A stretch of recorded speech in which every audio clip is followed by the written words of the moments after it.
Assalamualaikum warahmatullahi wabarakatuh. Kembali lagi dalam channel Uncle Wira. Uncle kali ini akan membahas materi TWK Hots ya, terkait bagaimana kita memandang Pancasila sebagai pandangan hidup dan Pancasila sebagai jati diri bangsa ya. Nah, tentunya kita akan bahas berdasarkan Permen-Pan RB nomor 27 tahun 2021. Jadi salah satu topik di dalam pilar negara itu ada Pancasila, dan Pancasila ini sangat bobot soalnya itu sangat besar ya. Sehingga kan di dalamnya ada pengamalan, ada fungsi Pancasila, dan ada hal-hal yang segala hal yang terkait dengannya, bagaimana hubungannya dengan undang-undang dasar, begitu ya. Jadi, nah salah satu bagian yang terpenting adalah memahami fungsi-fungsi dari Pancasila.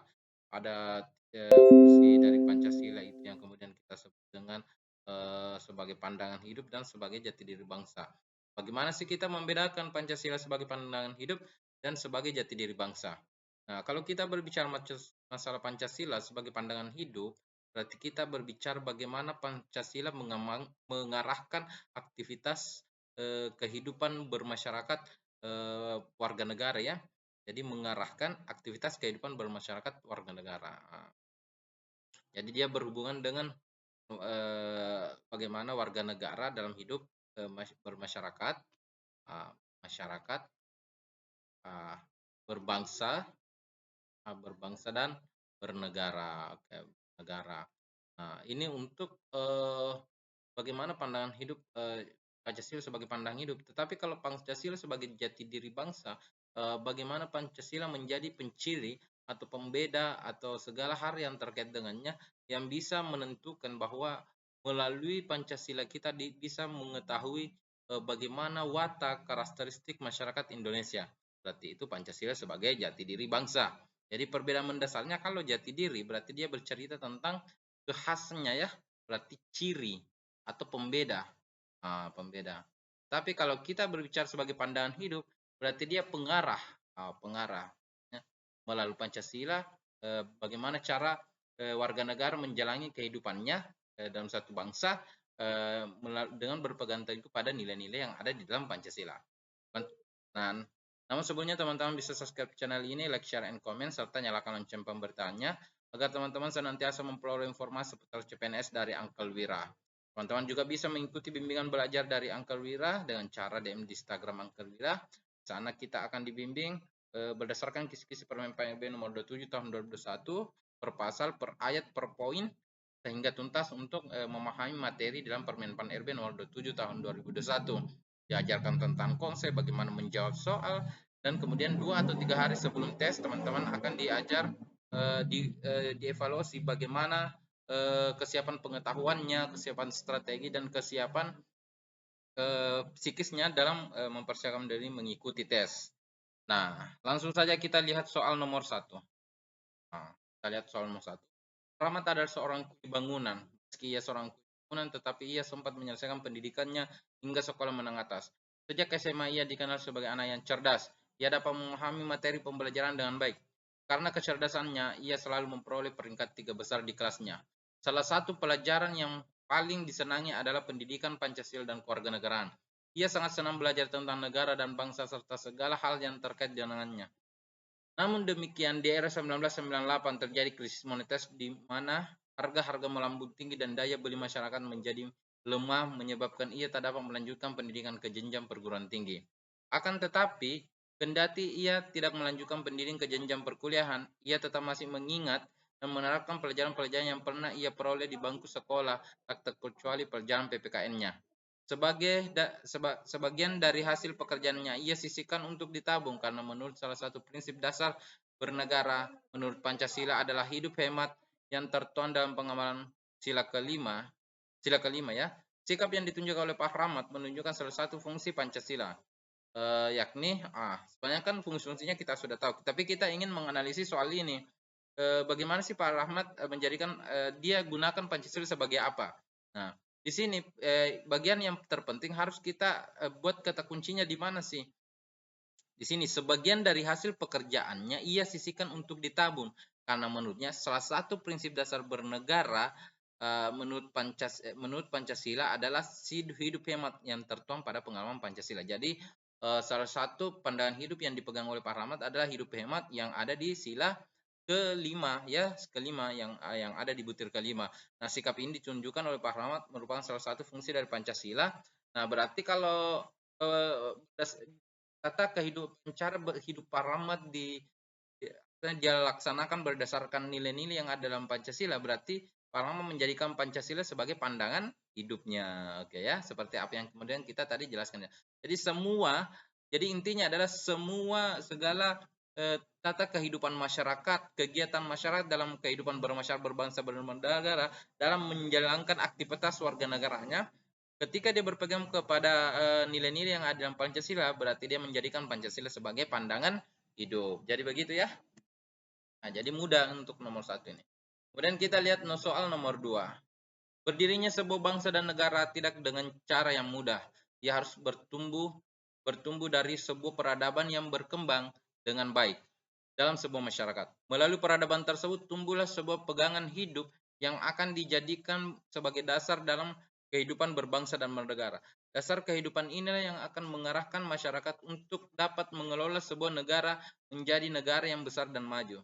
Sebagai contoh, bangsa Indonesia berangkat dari kemajemukan masyarakat dan budaya yang berkembang di dalamnya, maka satu kesepakatan yang dalam melahirkan dasar negara tumbuh dalam benak pendiri bangsa dengan menjadikan nilai persatuan sebagai satu bagian terpenting dari dasar Pancasila sebagai ideologi bangsa. Melalui karakteristik kehidupan masyarakat Indonesia menjadikan Pancasila sebagai pembeda dan penciri untuk bangsa Indonesia, sehingga segala nilai-nilai yang terkandung dalam mencerminkan jiwa masyarakat Indonesia. Uraian di atas menunjukkan salah satu fungsi Pancasila, yakni, nah di sini bicara tentang karakteristik kehidupan masyarakat Indonesia. Kemudian jadi Pancasila itu dibentuk dari kebiasaan-kebiasaan masyarakat bangsa Indonesia di masa lalu, mulai dari bagaimana dia hidupnya dari keragaman kemajemukan budaya, suku, sehingga salah satu nilai yang terkandung di dalam Pancasila adalah nilai persatuan.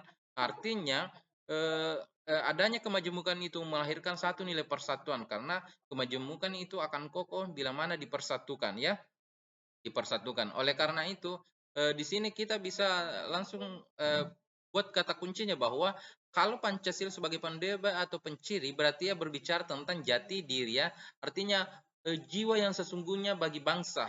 Itu tertuang di dalam Pancasila. Bagaimana bangsa Indonesia sebagai bangsa yang berketuhanan, bangsa yang berkemanusiaan, bangsa yang bersatu, bangsa yang demokratis, dan bangsa yang berkeadilan. Jadi itu artinya segala pembentukan Pancasila yang dibangun dari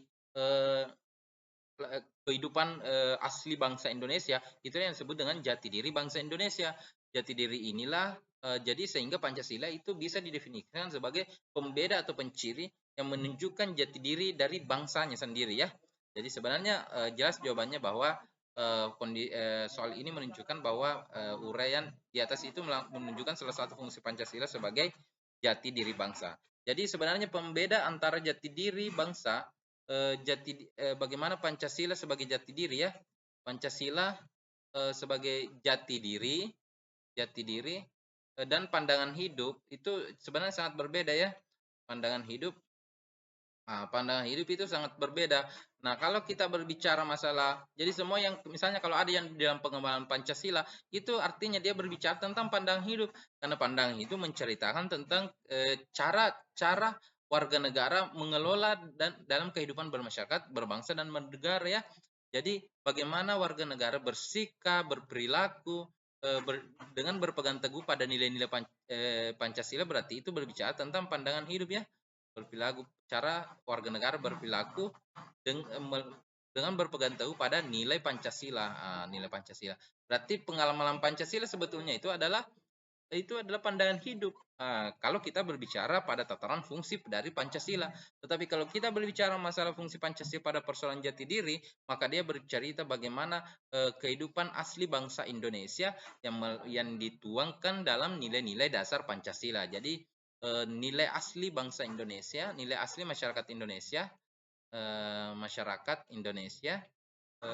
di dalam Pancasila. Misalnya ada nilai kemanusiaan, ada nilai persatuannya, walaupun di dalam sebenarnya itu masuk ke dalam nilai dasar, tetapi yang dimaksud adalah bagaimana sih Indonesia, masyarakat asli Indonesia itu sendiri ya, misalnya dia hidupnya adalah makhluk yang bertuhan, itu kan orang nenek moyang kita dulu adalah mereka sedang mengenal Tuhan ya. Bagaimana nenek moyang kita itu mereka majemuk suku, berbeda suku, budaya, tetapi mereka bersatu ya, sehingga salah satu nilai dalam Pancasila itu nilai persatuan. Jadi kalau berbicara masalah jati diri berarti keasliannya ya, jiwanya, kebatinannya dari masyarakat Indonesia yang melahirkan Pancasila. Jadi bisa dipahami ya teman-teman. Kalau pandangan hidup berarti nilai-nilai praktis yang terjadi di lapangan itu, pandangan hidup itu. Kalau ada orang misalnya menolong orang lain karena dia sadar bahwa Pancasila mengajarkan tentang nilai kemanusiaan, maka berarti dia orang itu menjadikan Pancasila sebagai pandangan hidup.